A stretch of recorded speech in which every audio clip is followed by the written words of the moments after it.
அப்படின்னு சொல்லப்படுகிற ஒரு பாலைவன சோலை.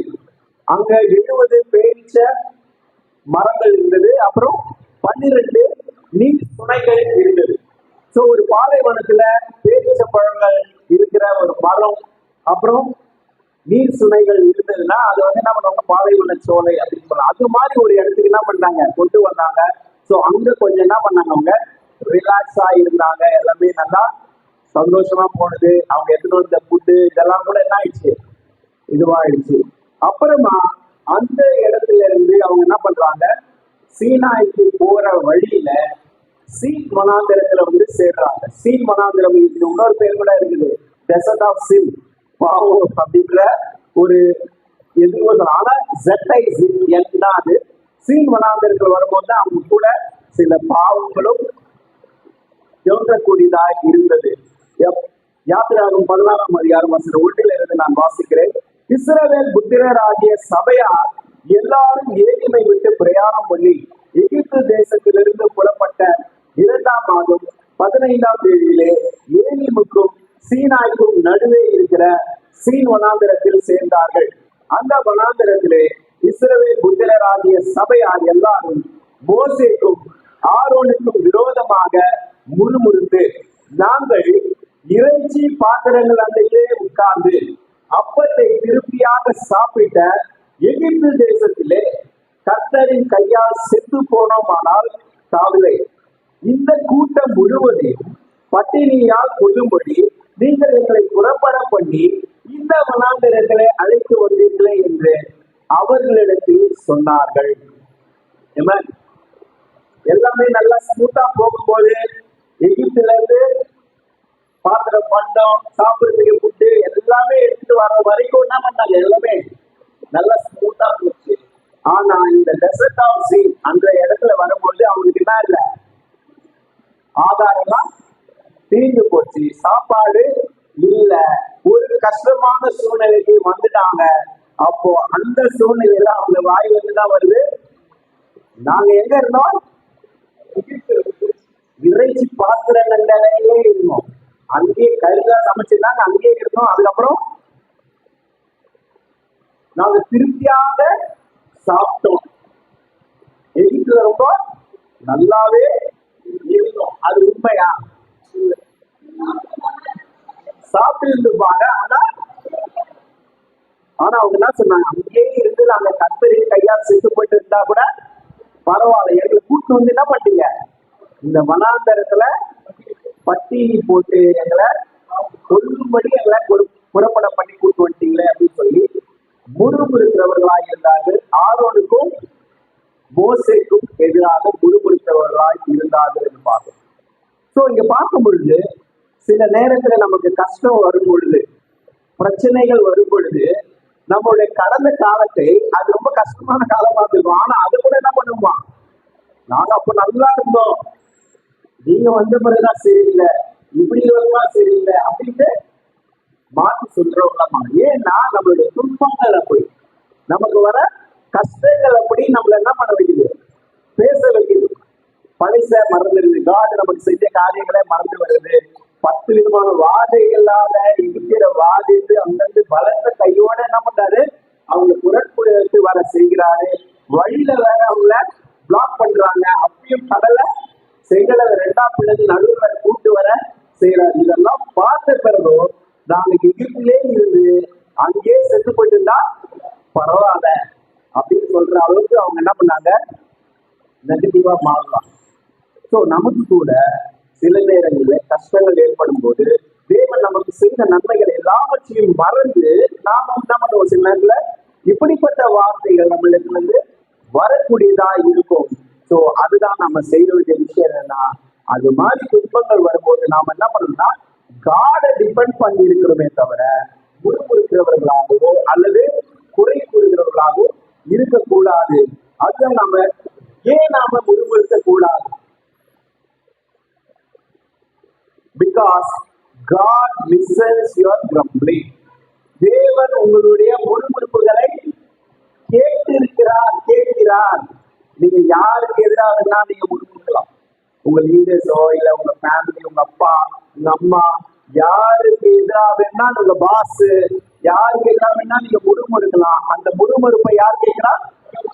தேவன் கேட்கிறார். வசனம் 7 பாருங்க. விடிய காலத்தில் கர்த்தருடைய மகிமையும் காண்பீர்கள், கர்த்தருக்கு விரோதமான உங்கள் முறுமுறுப்புகளை அவர் கேட்டார். நீங்கள் எங்களுக்கு விரோதமாய் முறுமுறுக்கிறதற்கு நாங்கள் எம்மாத்திரம் என்றார்கள்.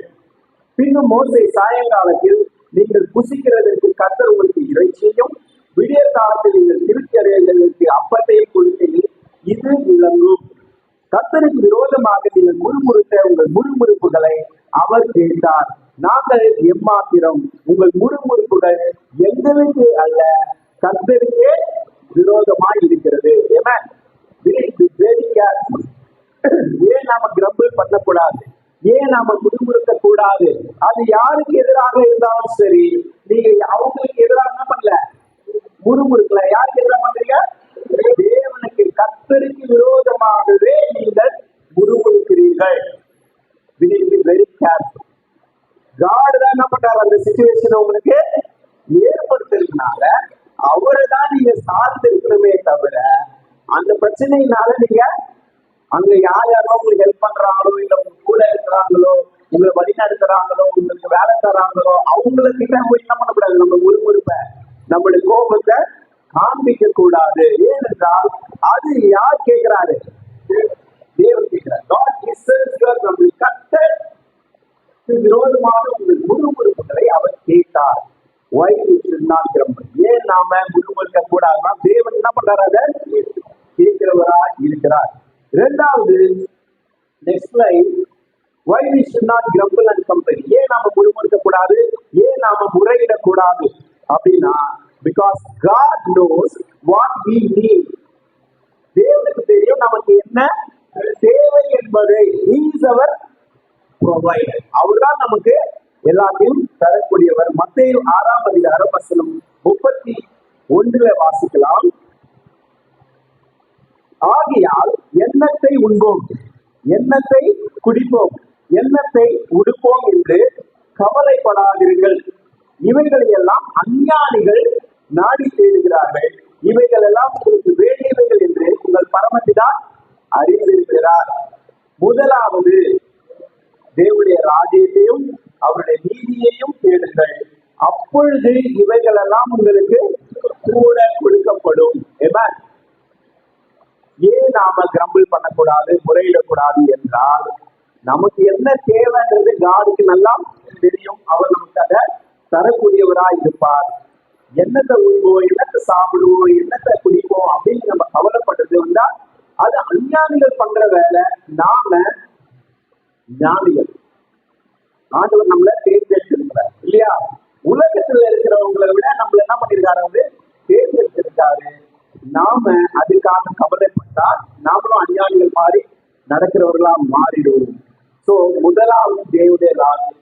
ஆனா நாம முதலாவது தேவனுடைய ராஜ்யத்தை தேடாமல், அவருடைய நீதியை தேடாமல், எனக்கு பசி, எனக்கு இது தேவை, அது தேவை, உலக தேவைகளுக்காக நாம் முதலிடம் கொடுக்கும் பொழுது நாம் ஒருவேளை முறுமுறுக்கிறவர்களாக, நாம் முறையிடுகிறவர்களாக நாம் மாறிவிடுகிறவர்களாக இருப்போம்.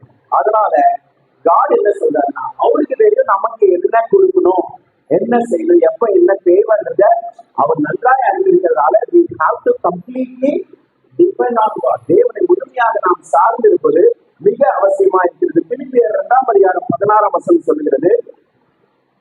பிலிப்பியர் chapter 2:16, எல்லாவற்றையும் முறுமுறுப்பில்லாமலும் தர்க்கிப்பில்லாமலும் செய்யுங்கள்.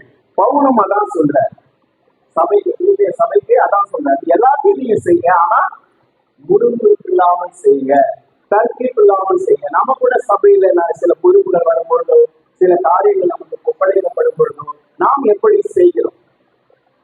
முறுமுறுப்பாய் செய்கிறோமா? நம்மளும் சொல்றாங்க, கேட்க மாட்டாங்க, எப்ப பார்த்தாலும் இதுவா வராங்க, அப்படியே சொல்றாங்க, எப்ப பார்த்தாலும் நம்ம முட்டுக்கட்ட போடுறாங்க, ஏதாவது நம்ம சொல்லிட்டே இருந்தா அது எப்படி இருக்கிறது? முறுமுறுப்பாய் செய்கிறவர்களா இருக்கிறது. தர்க்கிப்பீங்க, செய்வதா? நீ ஒரு ஐடியா கொடுத்தீங்கன்னா உலகத்துல இப்படி பண்ணலாமே, அது என்ன வருது? ஆர்குமெண்ட், தர்க்கிப்பு. சோ நம்ம எதை செய்தாலும் எல்லாவற்றையும் முறுமுறுப்பில்லாமலும் தர்க்கிப்பில்லாமலும் செய்யுங்கள் அப்படின்னு சொல்லி, ஏன்னா இந்த தர்க்கிப்பும் இந்த முறுமுறு யார் கேட்கறது? நீங்க ஒரு டிசைபிளை பத்தி இன்னொரு டிசைபிள் கிட்ட போய் சொல்லும் பொழுதோ, இல்ல அவங்க டிசைபிள் கிட்ட போய் சொல்லும் பொழுதோ, இது எல்லாத்தையும் இந்த கான்வர்சேஷன் எல்லாத்தையும் யார் கவனிக்கிறார்? ஆண்டவர் கவனிக்கிறவராய் இருக்கிறார். Very careful. நாம இருக்கிறவராய் இல்லாமல், ஓகே நம்ம சொல்லியாச்சு, அவங்க அதை எடுத்துக்கல, அவங்க அந்தபடி அந்த ஆலோசனைய புறத்தள்ளினார். கண்டினியூஸ்லி அதை என்ன பண்ணக்கூடாது, நீங்க இதை செஞ்சே ஆகணும், இதை பண்ணியே ஆகணும், அப்பதான் நீங்க டிசைபிள் அப்படின்னு சொல்லி என்ன பண்ண முடியாது. We need to depend on God. நாமளும் ஓகே நம்ம சொல்ல வேண்டிய சொல்லியாச்சு, இனிமேல் God கிட்ட அவர் தான் அவங்களை டிசைபிள் பண்றாரு, அவர் அவங்களை பார்த்துட்டு இருக்காரு. ஸோ இல்லைன்னா நம்ம அவங்க மேல ஒரு கசப்புணர்வு இருக்குதே, ஒரு கோபம் இருக்குதே, அவங்களோட நம்மளால நெருங்கி க்ளோஸா போக முடியாது. So we need to say God is allowing that to happen. தேவன் அதை அனுமதி இருக்கிறார், அவர் அதை பார்த்து கொண்டு இருக்கிறார். அந்த விஷயத்துல அவர் அவங்களுக்கு என்ன பண்ணுவாரு, உதவி செய்வார். அதனால நாம பர்சனலா எந்த விதமான கோபமோ எரிச்சலோ பகை உணர்வோ கஷ்டப்படவோ இல்லாதபடி நாம் உண்மையாக தேவனை சார்ந்து இருப்பது மிக அவசியமானதாக இருக்கிறது. ஏன்னா இஸ் அவர் அல்டிமேட் ப்ரொவைடர், அவர் நம்மளுடைய தேவைகளை சந்திக்கிறவராக இருப்பார். Second thing, suffering should lead us to obedience, not self-reliance. அப்படின்னா என்னன்னா, நமக்கு வர பிரச்சனைகளின் போது நாம தேவனுக்கு கீழ்ப்படுதலை கற்றுக்கொள்ளணுமே தவிர, நான் என் சொந்த முயற்சியில பலத்துல நான் என்ன பண்றேன், இதை சாதித்து காட்டுகிறேன், தேவனுடைய உதவி இல்லாமே நான் இதெல்லாம் அடைந்து விடுவேன் அப்படின்னு சொல்ற அந்த எண்ணம் இருக்குல்ல, அது சரியானதாக. We have to lead, that should lead to obedience to God. தேவன் எனக்கு சில விஷயத்தை தடுக்கிறாரு, சிலது தரல, சில பிரச்சனைகள் வருதுன்னா நான் அவருடைய கீழ்ப்படுதலுக்குள்ளாக போக வேண்டும் என்றுதான் அவர் எதிர்பார்க்கிறாரே தவிர, நான் என் சொந்த கால, நான் என் சொந்த முயற்சியில, என்னோட சொந்த காலத்துல, என்னோட சொந்த திறமையில, என்னோட சொந்த பலத்துல நான் என்ன பண்றேன், அடைந்து காட்டுகிறேன் பார் அப்படின்னு சொல்லி நம்ம இருக்கக்கூடாது. 16ஆம் அதிகாரம் அதே அதிகாரம் 4ஆம் வசனம். அப்பொழுது கர்த்தர் மோசேயை நோக்கி, நான் உங்களுக்கு வானத்திலிருந்து அப்பம் வர்ஷிக்க பண்ணுவேன், ஜனங்கள் போய் ஒவ்வொரு நாளுக்கு வேண்டியதை ஒவ்வொரு நாளிலும் சேர்த்து கொள்ள வேண்டும், அதனால் அவர்கள் என் நியாய பிரமாணத்தின்படி நடப்பார்களோ நடக்க மாட்டார்களோ என்று அவர்களை சோதிப்பேன். 6ஆம் நாளிலோ அவர்கள் நாள்தோறும் சேர்க்கிறதை பார்க்கிறோம், 2 எத்தனையாய் சேர்த்து அதை ஆயத்தம் பண்ணி வைக்க கடவர்கள். God ஏன் இந்த விஷயத்தை எடுத்துட்டு வந்தார், அவங்களுக்கு ஏன் பசியை உண்டு பண்ணினார் அப்படின்னா, உபாகம் 8ஆம் அதிகாரம் 3ஆம் வசனம் சொல்லுது, அவர் உன்னை சிறுமைப்படுத்தி, யாரு, தேவன் தான் நம்மளை என்ன பண்றாராம், சிறுமைப்படுத்தி உன்னை பசியினால் வருத்தி. இங்க இஸ்ரவேல் ஜனங்கள் பசியினால் வருத்தினது யாரால, காடால. ஆனா அவங்க யார்கிட்ட டர்ன் பண்றாங்க, மோசேயோ ஆரோன் கிட்ட போய் என்ன பண்ணாங்க, நீங்க தான் எங்களை இங்க கூட்டு வந்துட்டீங்க, நாங்க ரொம்ப ரிலாக்ஸா எகிப்துல என்ன பண்ணிருந்தோம், கறி சாப்பிட்டுருந்தோம், மீன் சாப்பிட்டுருந்தோம், வெங்காயம் சாப்பிட்டுருந்தோம், அது சாப்பிட்டுருந்தோம், இறைச்சி பாத்திரங்களே உட்காந்துருந்தோம், நீங்க 2 பேர் சொன்ன தப்புதான் நாங்க இன்னைக்கு இங்க மாட்டிட்டு இருக்கிறோம் அப்படின்னாங்க. ஆனா இங்க வசனங்கள் சொல்றாரு, காடு அவர் உன்னை சிறுமைப்படுத்தி உன்னை பசியினால் வருத்தி, மனுஷன் அப்பத்தினால் மாத்திரம் அல்ல, கர்த்தருடைய வாயிலிருந்து புறப்படுகிற ஒவ்வொரு வார்த்தையினாலும் பிழைப்பான் என்பதை உனக்கு உணர்த்தும்படிக்கு நீயும் உன் பிதாக்களும் அறியாதிருந்த மன்னாவினால் உன்னை போஷித்தார். Amen. It's God who put us under pressure. Even he put us under suffering. அவர்தான் நம்மளை என்ன பண்றாரு, சிறுமைப்படுத்துகிறார், நம்மை தாழ்த்துகிறார். ஏன்னா அந்த சமயத்துல நாம அவரை கீழ்ப்படினோம். இதனால் அந்த வசனத்துக்கு முன்னாடி பேர் பார்த்தீங்கன்னா, அவர்களுடைய நியாய பிரமாணத்தின்படி நடப்பார்களோ நடக்க மாட்டார்களோ என்று அவர்களை சோதிப்பேன். அதுதான் அவர் எதிர்பார்க்கிறார். நம்ம கிட்ட இருந்து நமக்கு ஒரு பிரச்சனை வருது, ஒரு சவால் வருதுன்னா நாம அவருக்கு கீழ்ப்படுகிறோமான்றதுதான் தேவன் என்ன பண்றாரு, நம்ம கிட்ட எதிர்பார்க்கிறாரே தவிர நாம நம்ம சொந்த காலில் நிற்கிறதுக்கு ஓடுறதுக்கு நானே சமாளிக்கணும். உள்ள ஞாயிற்றுக்கிழமை வர முடியாது ப்ரோ, வேலை இருக்கு, நிறைய கஷ்டம் இருக்கு, இந்த பிரச்சனை இருக்கு, அந்த கமிட்மெண்ட் இருக்கு, இந்த கமிட்மெண்ட் இருக்கு அப்படின்னு சொல்லி நம்மளே என்ன பண்றோம்? நம்மளுடைய பிரச்சனைகளை நாமளே சால்வ் பண்ண ஓடிட்டு இருக்கோம். ஆனா காட் என்ன சொல்றாரு? அவனவன் ஒவ்வொரு நாளும் அவனுக்கு வேண்டியது என்ன பண்ணுவான்? போய் சேர்த்து கொள்ளணும். டெய்லி நான் மழை வர வைப்பேன், புட்டு மழை, மண்ணா மழை. ஆனா நீங்க வாரத்துக்கு ஒரு வாட்டி போய் சேர்த்துக்கீங்க, மாசத்துக்கு ஒரு வாட்டி போய் சேர்த்துக்கீங்க, வருஷத்துக்கு ஒரு வாட்டி போய் சேர்த்துக்கீங்க, ஸ்டோரேஜ்ல வச்சுக்கீங்க, ஃப்ரிட்ஜில் எடுத்து வச்சுக்கீங்க. அப்படிலாம் காட் என்ன பண்ணல. அன்றன்றைக்கு ஒவ்வொரு நாளிலும் என்ன பண்ணுமா? சேர்த்து கொள்ள வேண்டும். அதனால அவர்களின் நியாய பிரமாணத்தின்படி நடப்பார்களோ நடக்க மாட்டார்களோ என்று அவர்களை சோதிப்பேன். God expects the complete obedience. அவரை நாம சார்ந்து இருக்கணும், அதே மாதிரி அவருக்கு நாம கீழ்ப்படுத்திருக்கணும் என்பதை தான் தேவன் நம்மிடத்திலிருந்து எதிர்பார்க்கிற ஒரு விஷயம். ஆனால் நமக்கு வர போராட்டங்களும் சவால்களும் அவர் நமக்கு ஏற்படுத்துகிற சில காரியங்கள். அதை நம்ம உணர்ந்து, ஏன் எனக்கு இப்படி நடந்துச்சு, ஏன் எனக்கு இப்படி கஷ்டம் வந்துச்சு, ஏன் எனக்கு இது மாதிரி ஒரு துக்கமான we have to go back to God. அதுதான் நாம செய்ய வேண்டிய காரியம். மூணாவது, மன்னா ஆகி, அப்பமா இருந்தாலும் சரி, இறைச்சியா இருந்தாலும் சரி, ரெண்டுமே தேவன் தான் தருவார். God will provide both necessities and comforts. இறைச்சி என்பது அது ஒரு லக்ஸரியான ஃபுட். ஆனா அப்பம் என்பது பேசிக்கான ஒரு ஃபுட். ஆனா இது ரெண்டுத்தையும் யார் தருவார்? God தான் தருவார். அவங்க பசியினால இருக்கிறாங்க, அவங்களுக்கு தர வேண்டியது என்ன? அப்பம். ஆனா God என்ன சொல்றாரு? உனக்கு நைட்ல இறைச்சி வரும், சாயங்காலத்துல இறைச்சி வரும், காலையில அப்பம் வரும் அப்படின்னு சொல்றாரு. சோ God நம்மள கூட்டு வந்துட்டாரு, நம்மளை கஷ்டப்படுத்தி பாக்குறாரு. நம்மளுக்கு பிரச்சனை தான், நம்மளுக்கு வெறும் மண்ணாதான், நம்ம போராட்டத்திலே இருப்போம் அப்படின்னு நினைச்சு கூடாது. He will provide the necessity along with the luxury. உங்களுக்கு தேவையான வசதியான வாழ்க்கையும் அவர் தருவார், அதே மாதிரி உங்களுக்கு தேவையான அடிப்படையான தேவைகளையும் அவர் தான் சந்திப்பார். சோ நான் கிறிஸ்தவனா இருக்கிறேன், அதான் நான் ஒரு வறுமையில தான் வாழ்ந்துட்டு இருக்கணும், எப்ப பார்த்தாலும் நான் ஏழையா தான் இருக்கணும், தரித்திரனா தான் இருக்கணும், டெஃபினட்டா கிடையவே கிடையாது. யோபுவை நீங்க நினைச்சுக்கலாம், ஆபிரகாம் நீங்க நினைக்கலாம், ஈசாக்கு நினைக்கலாம், யாக்கோபு நினைக்கலாம். இவங்களாம் ஏழை. எங்க போனாலும் அவங்க என்ன பண்றாங்க? வசதியான வாழ்க்கை. இத்தனையும் அவங்க ஊரூரா போய் டிராவல் பண்ணிக்கிறவங்க தான். தானியேல், யோசேப்பு, நிறைய பேர். God will keep these people meet his necessary. அவங்களுக்கான அடிப்படை தேவையை சந்திப்பாரு, அவங்களுக்கான கம்ஃபர்ட்ஸையும் கண்டிப்பா கொடுப்பாரு. We are not called to suffer.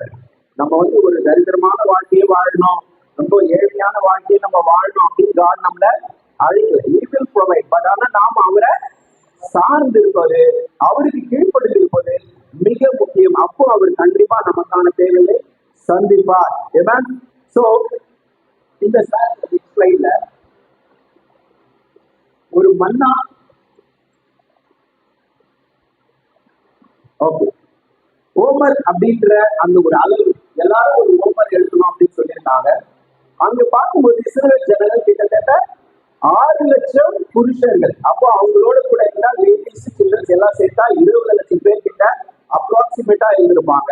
அப்போ அவங்களுக்கு 90 லட்சம் பவுண்டு வானத்திலிருந்து ஃபுட்டு வந்தாதான் அவங்களுக்கு அது பத்தும். அப்போ ஒரு நாளைக்கு 4500 டன் மண்ணா வானத்திலிருந்து மழையா அவங்களுக்கு பொழிஞ்சிருக்கு. எவ்ரி மார்னிங், ஒவ்வொரு நாள் காலையில் அவங்களுக்கு பொழிஞ்சிருக்கு. ஞாயிற்றுக்கிழமை சாபத் டே, 7th டே தவிர அவங்களுக்கு 40 வருஷமா அது நடந்திருக்கு. நீங்க நினைக்கிறீங்களா இது ஒரு நேச்சுரல் பினாமினல், இயற்கையா நடந்த ஒரு விஷயம் அப்படின்னு நினைக்கிறீங்களா? கண்டிப்பா இல்லை. தேவன் அது என்ன பண்றாரு? அந்தந்த காலத்துல ஒவ்வொரு நாளும் ஒவ்வொரு காலையிலையும் அவங்களுக்கு அதை கண்டினியூஸா 40 வருஷமா தந்து கொண்டே இருந்தார். எப்ப அவங்க இஸ்ரவேல் காலத்துல போய் சமைக்க ஆரம்பிச்சாங்களோ அதோட அந்த மழை நின்னுது. God is not எதிர்பார்க்கிறார். Gather your daily bread for yourself and your family. உங்களுக்கான உங்கள் குடும்பத்திற்கான அனுதின மன்னாவை தினந்தோறும் நம்ம என்ன பண்ணுங்க, சேகரிக்க வேண்டும். வசனம் 13 இருந்து வாசிக்கிற. சாயங்காலத்தில் காடுகள் வந்து விழுந்து பாளையத்தை மூடிக்கொண்டது. விடிய காலத்தில் பாளையத்தை சுற்றி பனி பெய்திருந்தது. பெய்திருந்த பனி நீங்கின பின் இதோ வனாந்தரத்தின் மீதமும் உருச்சியான ஒரு சிறிய வஸ்து உறைந்த பனிக்கட்டி பொடியத்தலையாய் தரையின் மேல் கிடந்தது. இஸ்ரவேல் புத்திரர் அதை கண்டு அது என்னது என்று அறியாது ஒருவரை ஒருவர் பார்த்து இது என்ன என்றார்கள். அப்பொழுது மோசே அவர்களை நோக்கி, இது கர்த்தர் உங்களுக்கு புசிக்க கொடுத்த அப்பம். கர்த்தர் கட்டளையிடுகிறது என்னவென்றால், அவரவர் புசிக்கும் அளவுக்கு தக்கதாக அதில் எடுத்து சேர்த்து தருவீர்கள். உங்களில் உள்ள ஆத்துமாக்களின் இலக்கத்தின்படி அவனவன் தன் தன் கூடாரத்தில் இருக்கிறவர்களுக்காக தலைக்கு ஒரு ஓமர் அளவு எடுத்துக்கொள்ள கடவன் என்றான். சிங்கிள் நீங்க வளர்ந்துட்டீங்க கேம்பஸ் ஸ்டூடெண்ட் டீம் அப்படின்னா you have to take your own food. அனுதின மன்னாவை நீங்க எடுத்துக்கணும். இல்ல I have a very small kid அப்படின்னா நீங்க உங்க கூடாரத்துல இருக்கிறவங்களுக்காகவும் எடுக்கணும். சோ இது எதுக்காக God இது மாதிரி ஒரு செய்திருக்கிறார்?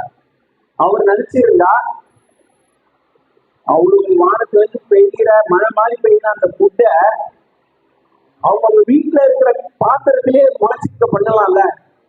நீங்க வெளியில போய் அதை கலெக்ட் பண்ணிக்கணும்னு அவசியமே இல்லை. உங்க வீட்டு பாத்திரத்தை வச்சு வைங்க, அதுலேயே நம்ம இல்ல வர வைக்கிற நீங்க அழகா காலையில எடுத்து சாப்பிட்டுட்டு சந்தோஷமா இருங்க அப்படின்னு ஈஸியான ஒரு இது கூட காட் கொடுத்துருக்கலாம். அதான் முடியுமா? முடியாது. அவரால் முடியும். ஆனா ஏன் அவர் இது மாதிரி ஒரு காலையில வெளியில போய் ஒவ்வொரு நாளும் உனக்கான தேவையானத அன்னைக்கு தேவையானதை அன்னைக்கு மட்டும் தான் நீ கலெக்ட் நெக்ஸ்ட் டேக்கும் என்ன பண்ணக்கூடாது, கலெக்ட் பண்ணிக்க வச்சு கூடாது. எனக்கு காலையில வரைக்கும் ரொம்ப டயர்டா இருக்குது. டெய்லியும் எழுந்திருக்கிறது, டெய்லியும் ப்ரேயர் பண்ண சொல்றாங்க, டெய்லியும் இது பண்ண சொல்றாங்க. 2 நாளைக்கு சேர்த்து நான் ஜம்ப் பண்ணிக்கிறேன். ஒரே நாள் ஒரு வாரம் உட்கார்ந்து ஃபுல்லா கம்ப்ளீட்டா ஃபுல் பைபிள் படிச்சுப்பா. இனிமேல் யாரும் என்ன டெய்லியும் பைபிள் படிச்ச ஒரே வாரத்துல ஃபுல் பைபிளையும் படிச்சுட்டேன். மாசத்துல ஒரு வாட்டி ஃபுல்லா பைபிள் படிச்சுக்குவேன், அதுலயே நான் வாழ்ந்துருவேன் அப்படின்னு நம்ம சொல்ல முடியாது. சோ காட் எதிர்பார்க்கலாம் அன்னைக்கு நீங்க அவரை தேடணும், அன்னைக்கு அவருடைய வேலையை நீங்க செய்யணும், அன்னைக்கு அவரை நீங்க டிபெண்ட் பண்ணி இருக்கணும்ன்றதான் அவர் நம்ம கிட்ட எதிர்பார்க்கிற ஒரு. அதனாலதான் அவர் இந்த மாதிரி ஒரு மெத்தடை வச்சிருக்காரு. இந்த தூரம் வந்து என்ன பண்ணுங்க, கலெக்ட் பண்ணுங்க, உங்களுக்காக கலெக்ட் பண்ணுங்க, அப்புறம் உங்க கூடாரங்கள் உங்க குடும்பத்தில் இருக்கிறவங்களுக்காக நீங்க அதை collect. Daily prayer and daily Bible study, daily devotional. தினந்தோறும் குடும்பமாக அமர்ந்து தேவனுடைய வசனத்தை ஆய்ந்து ஏதாவது ஒரு அதிகாரமோ இல்ல ஒரு 2-3 வசனம் வாசிச்சு ஒரு பாடலை பாடி ஜெபித்து அனுதினமும், அதுதான் ஒரு அனுதின மன்னா, அனுதின அப்பம். அதை நாம தினந்தோறும் அவரிடத்திலிருந்து பெற்றுக்கொள்ளணும்னு தேவன் எதிர்பார்க்கிறார். லூக்கா 11:3 இங்க இயேசு ஒரு பிரேயரை சொல்லி தரார் தன்னுடைய சீஷர்கள். அதுல இந்த வார்த்தைய சொல்றாரு. என்ன சொல்றாரு?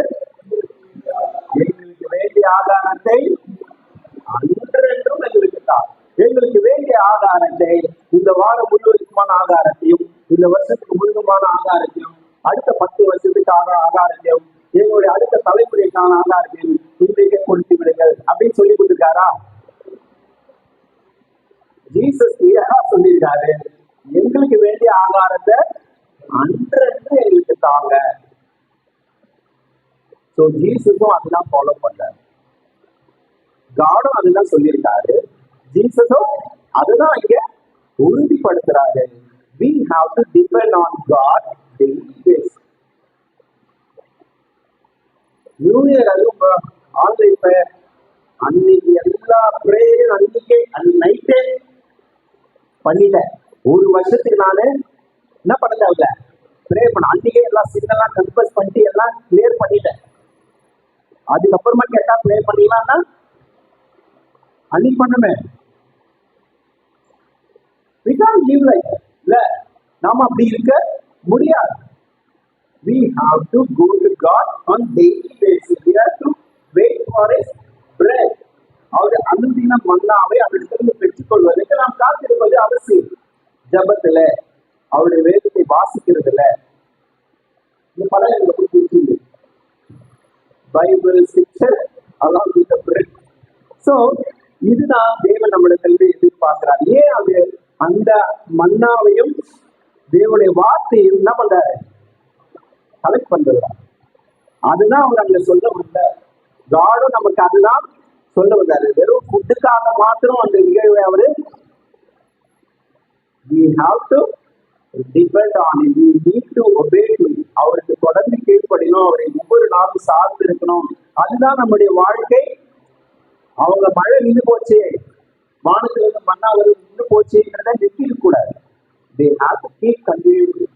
தேவனை சார்ந்து இருப்பதை அவங்க செஞ்சிருக்கணும். அதுதான் God நம்ம கிட்ட எதிர்பார்க்கிற ஒரு விஷயம். We need to have a daily dependency on God. தேவனை சார்ந்து இருப்பது, அனுதினமும் சார்ந்து இருப்பது, அனுதினமும் அந்த மன்னாவுக்காக நாம் காத்திருப்பது மிக அவசியம். Daily we have to pray. Daily we have to read the Bible. Daily we have to go and share the gospel. ஏன்னா நம்ம மற்றவங்களுக்கு சுவிசேஷத்தை சொல்லும் பொழுது நமக்கு அது மிகப்பெரிய பலத்தை தருகிறது, நம்முடைய விசுவாசத்தை அதிகரிக்க செய்கிறதா இருக்கிறது. ஐந்தாவது, Homer is not the limit, it is prosperity, flourishing or long living. ஒரு ஓமர் தான் எடுக்கணும்னு சொல்லியிருக்காரு. அங்க குட்டெல்லாம் கலெக்ட் பண்ணும்போது அவங்க அளந்து பார்க்கறதுனால அது ஒரு ஓமர் அப்படின்னு வந்துருக்கு.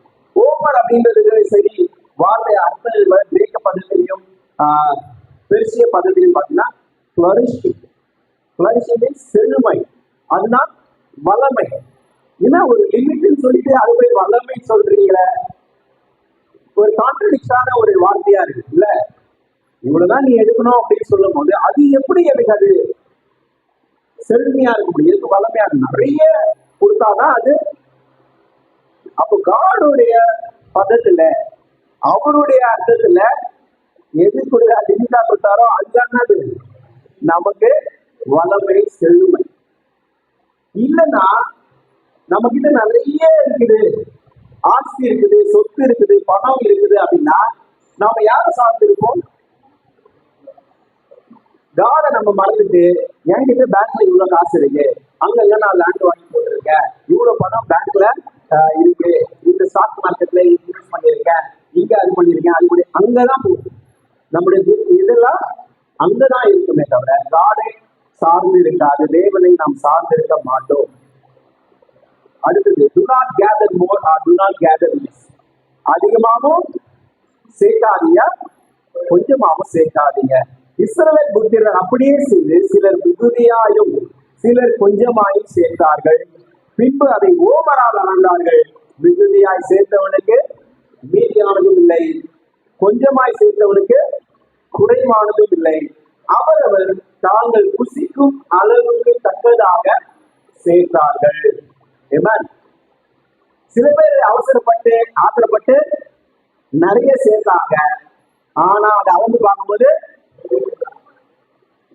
ஒரு மட்டும். சில பேர் கொஞ்சம் சோம்பேறித்தனமாக பண்ணாங்க, சேர்த்து வந்தாங்க, அவங்களும் அது ஓமன். ஸோ இது எதை குறிக்குது அப்படின்னு பாத்தீங்கன்னா, நான் நிறைய பணம் சம்பாதிக்கிறேன், எனக்கு நிறைய ரூபா வருது அப்படின்றதுக்காக இஷ்டத்துக்கு நான் வாங்கி சாப்பிட முடியுமா? இல்ல, வயிற்றுல என்ன லிமிட்டோ அதெல்லாம். அதே மாதிரி அவங்களும் அதேதான், எல்லாமே ஒரே அளவு தான். நிறைய சம்பாதிக்கிறவங்களுக்கு, நிறைய வசதியா இருக்கிறவங்களுக்கு அவங்களுக்கான பிரச்சனை வேற. அது காடு என்ன பண்ணிருக்காரு, கொடுத்துருக்காரு. உங்களுக்கு ஒருவேளை கம்மியான காசு இருக்கும், கம்மியான சம்பளம் இருக்கும், கம்மியான வருமானம் இருக்கும், ஆனா காடு என்ன பண்ணிருக்காரு, அதுக்கேற்றுதான் கொடுத்துருக்காரு. So God is keeping the balance. அந்த ஓமர் அப்படின்றதுதான் சரியான அளவு காட் நமக்கு அதை கொடுத்திருக்கிறாரு. அதே மாதிரிதான் we should not gather more. நிறைய செய்யணும், நிறைய ஆசைப்பட்டு இது பண்ணிட்டு we should not leave God. தேவனை விட்டுட்டு உலக பொருள் மேல நான் அதிகமா செய்யணும்னு சொல்லி நம்ம ஓடவும் கூடாது. நீங்க அப்படி பண்ணீங்கன்னா அது எப்படி இருக்கும்னா, அளந்து பாத்தீங்கன்னா ஒரே மோமெண்ட் தான். தேவையில்லாம நீங்க உங்க எனர்ஜி, உங்க டைம் எல்லாத்தையும் வேஸ்ட் பண்ணிருப்பீங்க. Next slide. Do not spend more time to earn wealth and save it your future. எதிர்காலத்துக்கு சேர்க்கிறேன் சொல்லி நிறைய டைம் வேஸ்ட் பண்ணி உங்களுடைய எனர்ஜி வேஸ்ட் பண்ணாதீங்க. It be a waste of your energy. உங்களுடைய நேரத்தையும் உங்களுடைய ஆற்றலையும் வீணடிக்கிற ஒரு காரியமா இருக்கு. அது தேவன் மேல இருக்கிற உங்க விசுவாசத்தை வேற பக்கமா திருப்பி விடும். காடியை நீங்க டிபெண்ட் பண்ணி இருக்க மாட்டீங்க. நிறைய காசு பணம் இருக்கிறவங்க they will not depend on God. எங்க இதெல்லாம் இருக்கு அதெல்லாம் இருக்கு அப்படின்னு சொல்லி சில பேர் தான் ரொம்ப உணர்ந்தவங்களுக்கு தெரியும், காடு தான் இதெல்லாம் எனக்கு கொடுத்துருக்காரு, He only gave it to me அப்படின்றவங்க தான் நம்ம எப்பவும் காடே சார்ந்திருப்பாங்க. வசனம் 19 மோசே அவரை நோக்கி, ஒருவனும் விடியற் காலம் மட்டும் அதில் ஒன்றும் வைக்கக்கூடாது என்று அவருக்கு சொல்லியும் மோசையின் சொல் கேளாமல் சிலர் அதில் விடியற் காலம் மட்டும் கொஞ்சம் நீதியாய் வைத்தார்கள். அது பூச்சி பிடித்து நாற்று விடுத்தது. அவர்கள் மேல் மோசே கோபம் கொண்டான். Some of them எவ்வளவு சொன்னாலும் என்ன பண்றாங்க, they are not depending, they are not taking. அந்த கீழ்ப்படிதல் அவங்களுக்குள்ள இல்ல. they want to save it. Extra கொண்டு வந்து என்ன பண்றாங்க, சேர்த்து வைக்கிறாங்க. விடிய காலத்துல பார்த்தா அது எப்படி இருக்கு. நாம கூட ஒருவேளை தேவன் நமக்கு கொடுத்த ஆசீர்வாதங்களை நாம் செலவிடாமல் அவர் ஊழியத்துக்கோ இல்ல அவருடைய காரியத்துக்கோ எதுக்கெல்லாம் உங்களுக்கு பண்ணிக்கிறாரோ அதுக்கெல்லாம் நீங்க அதை செலவிடாம போனீங்கன்னா, சேர்த்து வைக்கிறேன்னா that will happen. இதேதான் நடக்கும். பூச்சி பிடித்து that will not be useful for you. நீங்க அதை தேவையில்லாத ஒரு விஷயத்துக்கு செலவு பண்ணிருப்பீங்க. எங்களை ஹாஸ்பிட்டல்ல கொடுத்துட்டு இருப்பீங்க. நீங்க சேர்த்து வச்ச இன்னைக்கு நான் நிறைய கேட்கிறேன். அது மாதிரி சில பேர் ஒரு வீட்டையே விட்டு கேன்சருக்கு ட்ரீட்மெண்ட் பண்ணவங்க ஊர்ல வச்சிருந்த ஒரு வீட்டையே விட்டு அதுதான் கேட்கும்போது ரொம்ப கஷ்டமா இருக்கு இல்ல. சோ அப்போ நாம சேர்த்து வைக்கிற காரியங்கள் எதற்கு பயன்படுகிறது? நம்ம கிட்ட இருக்கும் போதே அதை என்ன பண்ணலாம், எல்லாருக்கும் நம்ம கொடுத்து உதவலாம், சபைக்கு கொடுத்து உதவலாம், உறவினர்களுக்கு கொடுத்து உதவலாம், சொந்தக்காரங்களுக்கு எல்லாருக்கும் நம்ம தேவையில் இருக்கிறவர்களுக்கு நாம உதவி செய்யலாம். ஆனால் இவர்கள் தனக்கு என்ன சொல்லி வச்சுக்கிட்ட அடுத்த நாள் காலத்தை பார்த்தா பூச்சி பிடித்து நாற்றம் எடுக்கக்கூடியதாய் இருந்தது. Do not delay gathering your manna. உங்களுடைய அனுதின மன்னாவை நீங்க கலெக்ட் பண்றதுல கூட என்ன பண்ணக்கூடாதான், சோர்ந்து போகக்கூடாது. இதை சோம்பேறித்தனமா காலதாமதம் செய்யக்கூடாது. ஏன்னா அதுக்கப்புறமா அது காணாம போயிடும். நான் கூட சில நேரத்துல பார்ப்போம்ல, காலையில நமக்கு மைண்ட ஏற்றோடனே ஜவுன் பண்ணும்பா அப்படின்னு, அப்புறம் கொஞ்சம் ஐயோ டைம் ஆயிடுச்சு, பஸ் விட்டுருமா எதுவாயிடும் அப்படின்னு அப்படி ஆபீஸ் போறேன், அப்புறம் பண்ணலாம் நைட்டு வீட்டுக்கு வந்த பிறகு ஒரு 2 நிமிஷம் ப்ரே பண்ணிட்டு போயிடுவோம். காலையில இருக்கிற அந்த ஜெபம் பண்ண வேண்டும் என்ற அந்த வாஞ்சை நீங்கள் தள்ளி போட என்ன ஆகுது, அப்படியே குறைஞ்சு போகுது. அதுதான் இந்த வசனம் சொல்லுது. அதை விடியற் காலந்தோறும் அவரவர் புசிக்கும் அளவுக்கு தக்கதாக சேர்த்தார்கள். வெயில் ஏற ஏற அது உருகி போகும். உங்களுடைய வாஞ்சை அப்படிதான். பைபிள் படிக்கணும், பிரேயர் பண்ணணும், காலையில் நேரம் ஒதுக்கி அதை செய்தால் நல்லா இருக்கும். அதை நீங்க தள்ளி போட அப்படியே என்ன ஆயிடும், கொஞ்சமா அது வெயில் ஏற ஏற உருகி போகின்ற மாதிரி உங்களுக்கும் என்ன ஆயிடும், பிரேயர் பண்ணணும், பைபிள் படிக்கணும்ன்ற அந்த இது தள்ளி போயிட்டே இருக்கும், அப்புறம் மறைஞ்சே போயிடும். We have to go to God. காலையில அந்த செய்கிறவர்களா இருக்கணும். நீதிமொழிகள் 8ஆம் அதிகாரம் 17ஆம் வசனம் சொல்லுது, என்னை சிநேகிக்கிறவர்களை நான் சிநேகிக்கிறேன், அதிகாலையில் என்னை தேடுகிறவர்கள் என்னை கண்டடைவார்கள். அதிகாலையில் கூட ஒரு 6 மணி, ஒரு 6:30, ஒரு 7. Let us do that. தேவனை நாம காலையில தேடுகிறவர்களாயிருக்கும். காலையிலே பைபிள் படிங்க, காலையிலே பிரேயர் பண்ணுங்க. Your day will be very blessed. ஆசீர்வாதமான நாளாக அன்னைக்கு இருக்கும். நீங்க அதை ட்ரை பண்ணி பாருங்க. ஏன்னா 2 women is allowed only for his purpose and only for his will. சேர்த்து வைக்காதீங்க அதிகமா. கொஞ்சோடு சேர்த்து வச்சா கூட பூச்சி பிடிச்சு நாக்கம் எடுத்துருச்சு. ஆனா காட் இங்க என்ன சொல்றாரு, 6ஆம் நாள்ல 2 women சேர்த்து வைங்கன்னு சொல்றாரு. அப்போ அது காட் அனுமதிச்சாதான் கரெக்டா இருக்கும். அது பூச்சி பிடிக்காது. ஆனா அது அவருடைய திட்டத்துக்காக தான் என்ன பண்றாரு, அதை அனுமதிக்கிறார். அதை மீட்டு நம்முடைய லக்ஸரி லைஃபுக்காகவோ அதுக்காகவோ அவரு அதை அனுமதிக்கல. அவருடைய பர்பஸ் அப்கோர்ஸ் நம்முடைய கம்ஃபர்டபிலிட்டிக்காக அது கொடுக்குறாரு. ஏன்னா ரெஸ்ட் எடுங்கன்னு சொல்றாரு. 7ஆம் நாள் என்ன பண்ணுங்க, ஓய்ந்திருங்கன்னு சொல்றாரு. அது அவருடைய நாளாகவும் அது இருக்கிறது. சோ அந்த ஓப்பர் என்பது தேவன் என்ன பண்றாரு, அவர் அலோவ் பண்ணும்போது அது கரெக்டா இருக்கணும். Next slide. If God allowed him to say more, remember it is for his will and for his purpose. தேவன் ஒரு இடத்துல நிறைய காசு கொடுத்திருக்காரு, நிறைய வசதி கொடுத்திருக்காரு, வாய்ப்பு கொடுத்திருக்காரு. It's not for you only. It is for others also. மற்றவர்களுக்காக அது உங்களிடத்திலே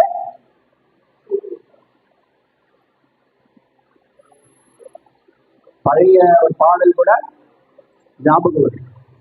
பட்டுக்கோட்டை கொடுத்ததெல்லாம் கொடுத்தால் அது யாருக்காக கொடுத்தால், ஒருவருக்காக கொடுத்தால் ஊருக்காக கொடுத்தார். That's what God has done. ஒரு வேத அறிவு அவருக்கு இருந்ததான்னு தெரியல. ஆனா அவர் கரெக்டா என்ன பண்ணிருக்காரு, எழுதியிருக்காரு. That's what we need to do. God is allowed to give.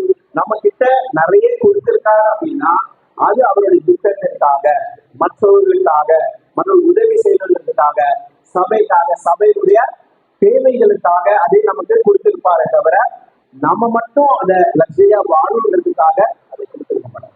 நாம லக்ஸரியா வாழலாம், கம்ஃபர்டா வாழலாம், அதுக்காக நமக்கு கொடுத்துறாரு. ஏன்னா அதுதான் அவர் என்ன சொல்றாரு, பேசிக் நீட்ஸும் அவர் தான் தராரு, கம்ஃபர்ட்ஸும் அவர் தான் தரக்கூடியவரா இருக்கிறாரு. So we need to remember that. We need to நாம நல்லா இருக்கும்போது நம்ம சபையையும் மற்றவர்களையும் நாம் நினைவு கூறுவது மிக அவசியமானதா இருக்கிறது. வசனம் 22 வாசிக்கலாம். 6ஆம் நாளில் தலைக்கு 2 ஓமர் வீதமாக 2 தனையாய் ஆகாரம் சேர்த்தார்கள்.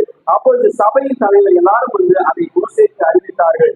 அவர் அவர்களை நோக்கி, கர்த்தர் சொன்னது இதுதான், நாளைக்கு கர்த்தருக்குரிய பரிசுத்த ஓய்வு நாளாகிய ஓய்வு. நீங்கள் சுட வேண்டியதை சுட்டு, வேக வைக்க வேண்டியது வேவித்து, மீதியாயிருக்கிறதை எல்லாம் நாளை மட்டும் உங்களுக்காக வைத்து வையுங்கள் என்றான். மோசே கட்டளையிட்டபடி அதை மறுநாள் வரைக்கும் வைத்து வைத்தார்கள். அப்பொழுது அது நாரவும் இல்லை, அதிலே பூச்சி பிடிக்கவும் இல்லை. காட் ஒன்று அலோவ் பண்ணாருன்னா அது கரெக்டா இருக்கும், அது பூச்சி பிடிக்காது, அது நாற்றம் எடுக்காது. அது உங்களுடைய சித்தமா இருந்து, உங்களுடைய சுயநலமா இருந்து, உங்களுடைய பேராசையாக இருந்தால் கண்டிப்பா அது பூச்சி பிடிக்கும், நாற்றம் எடுக்கும். Amen. So let's not forget about that. அதை நாம் மறந்துவிட வேண்டாம். 7வது, do not despise and go out to gather in God's day. தேவனுடைய நாளிலே அவரை நீங்க வெறுத்து விட்டு, இல்ல அவரை அவமதித்து விட்டு நீங்க வெளியில போய் அதை என்ன பண்ணாதீங்க, தேடாதீங்க. இஸ்ரவேல் ஜனங்க அதான் சொன்னாங்க, because we could not able to find it. அப்படி நாம போய் சென்று தேடினால் அது நமக்கு கிடைக்காது. வசனம் 25 பார்க்கும்பொழுது, அப்பொழுது மோசே, அதை இன்றைக்கு புசியுங்கள், இன்று கர்த்தருக்குரிய ஓய்வு நாள், இன்று நீங்கள் அதை வெளியிலே காண மாட்டீர்கள். 6 நாளும் அதை சேர்ப்பீர்களாக. 7ஆம் நாள் ஓய்வு நாளா இருக்கிறது, அதிலே அது உண்டாயிராது. நிறைய பேர் அதை மறந்து ஞாயிற்றுக்கிழமை ஆராதனை அப்படின்றத சில பேர் அதை ஒரு கடமையாக பார்க்கிறார்கள். ஆனால் அது கர்த்தருக்குரிய ஓய்வு நாள்.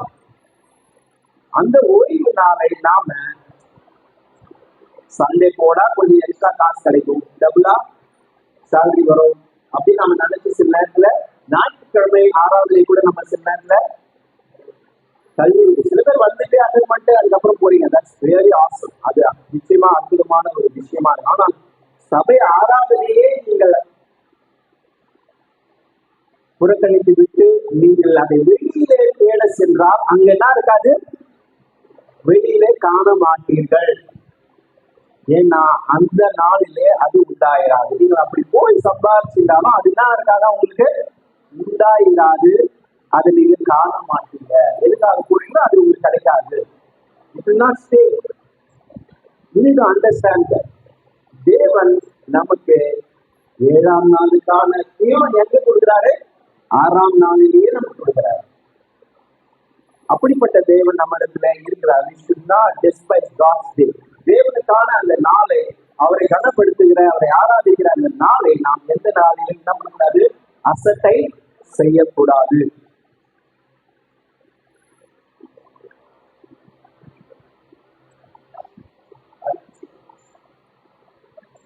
இருபத்தி 7ஆம் வசனத்துல வாசிக்கலாம். 7ஆம் நாளில் ஜனங்களில் சிலர் அதை சேர்க்க புறப்பட்டார்கள். அவர்கள் அதை காணவில்லை. அப்பொழுது கர்த்தர் மோசேயை நோக்கி, என் கட்டளைகளையும் என் பிரமாணங்களையும் கை கொள்ள எந்த மட்டும் மனதில்லாதிருப்பீர்கள்.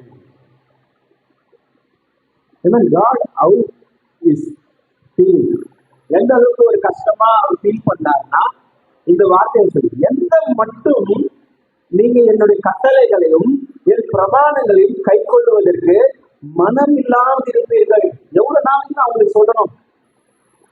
ஞாயிற்றுக்கிழமை ஆராதனைய அசட்டை பண்ணாதீங்க, காலக்கிரமமா வராதீங்க, சபை ஆராதனைக்கு வராம போவாதீங்க.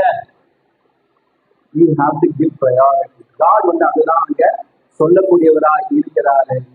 என் கட்டளைகளையும் பிரமாணங்களையும் கை கொள்ள எந்த மட்டும் மனதில்லாமல் இருப்பீர்கள் அப்படின்னு சொல்லும் பொழுது God எவ்வளவு கஷ்டப்பட்டிருப்பாரு. ஒரு ஃபாதரா தன்னோட பிள்ளைக்கு மேல மன வருத்தத்தை ஏற்படுத்தியிருக்காங்க.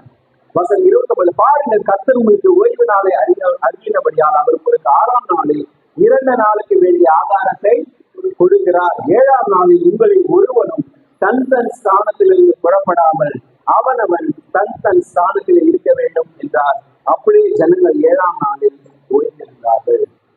Amen. We need to honor God.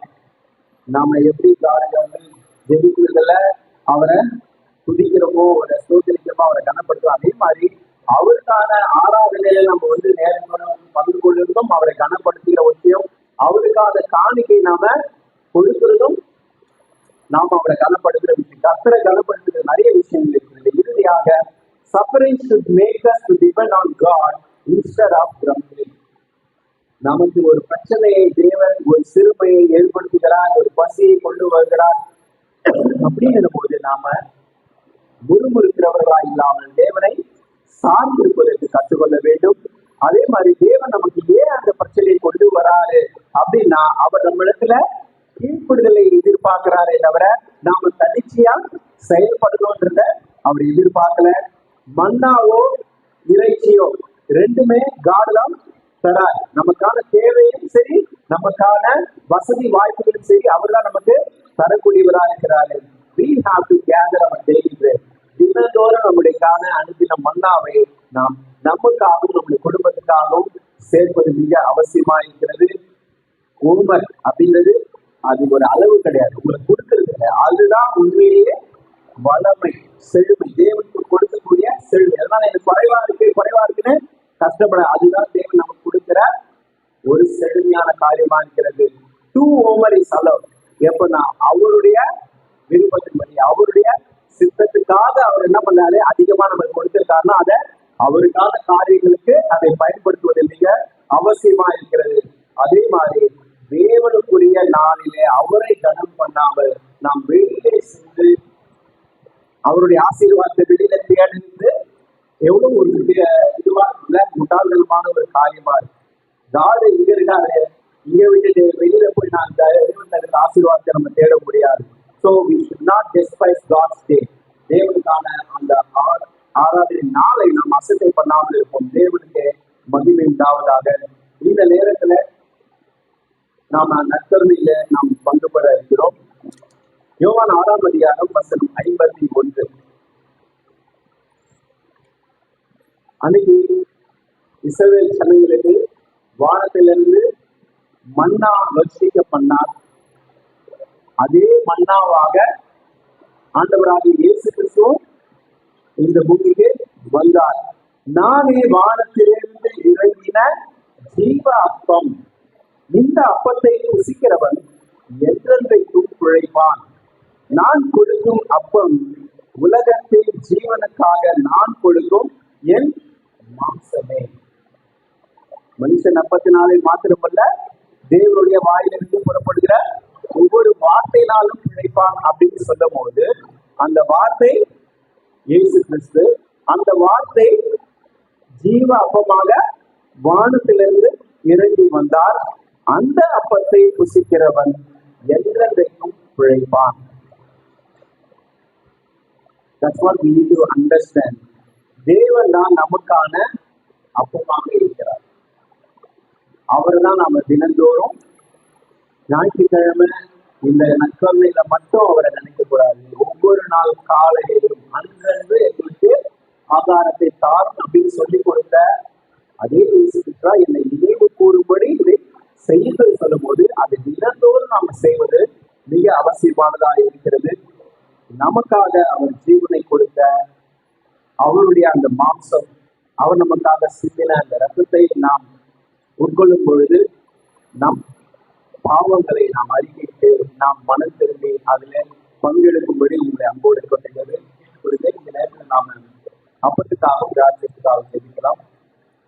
அன்பின் ஆண்டுகளே, இந்த வேலையில கூட கர்த்தாவே, நீர் அவர்கள் எங்களுக்காக வானத்திலிருந்து இறங்கி வந்த ஜீவாப்பமாக இருக்கிறது. உங்களுடைய சரீரத்தை எங்களுக்காக அவர்களை விட்டுக் கொடுத்து, உங்களுடைய ரத்தத்தை எங்களுக்காக நீ சிந்தினீர் கர்த்தாவே. உங்களுடைய ரத்தத்தினாலே எங்கள் பாவங்களை கழுவி அறிவிக்கிறேன் கர்த்தாவே. நாங்கள் ஆண்டுகளே, எங்களுடைய பாவங்கள் ஆண்டுகளின் கர்த்தாவே ரத்தாம்பர சிவப்பாய் இருந்தாலும் அதை உறைந்த மழையை போல நன்மையாக்குகிற தேவன் நீர் கர்த்தாவே. இப்பொழுது கூட கர்த்தாவே, நாங்கள் உமக்கு விரோதமாய் செய்த பாவங்கள், உமக்கு விரோதமாய் நாங்கள் சொன்ன ஆண்டுகிற அந்த கூக்குரல்கள், முறையிடுதல்கள், முழுமுழுப்புகள், கற்பிப்புகள் எல்லாவற்றையும் நாங்கள் ஆண்டுகிற அறிவுரை சுவாமிகளை மன்னிய கர்த்தாவே. அவைகள் நாங்கள் மற்றவருக்கு விரோதமாக அல்ல, உமக்கு விரோதமாக நாங்கள் செய்திருக்கிறோம். எங்களை மன்னிக்க கர்த்தாவே. நாங்கள் மனம் திரும்பி குணப்பட எங்களுக்கு உதவி செய்ய இந்த நாளை கொடுத்ததற்காக உங்களுக்கு நன்றி செலுத்துகிறோம். நீர் எங்களுக்காக சிந்தின ஆண்டவரே, உங்களுடைய ஆண்டவரே ரத்தத்தை குடிக்கக்கூடிய இந்த திராட்சரசம், நீர் எங்களுக்காக விட்டுக்கூடிய சரீரத்தை குடிக்கக்கூடிய இந்த அப்பத்தை நாங்கள் கொடுப்பொழுது நாங்கள் புதிய உடன்படிக்கைக்குள்ளாக வருவதற்கே எங்களுக்கு உதவி செய்யும். காத்துக்கொள்ளும்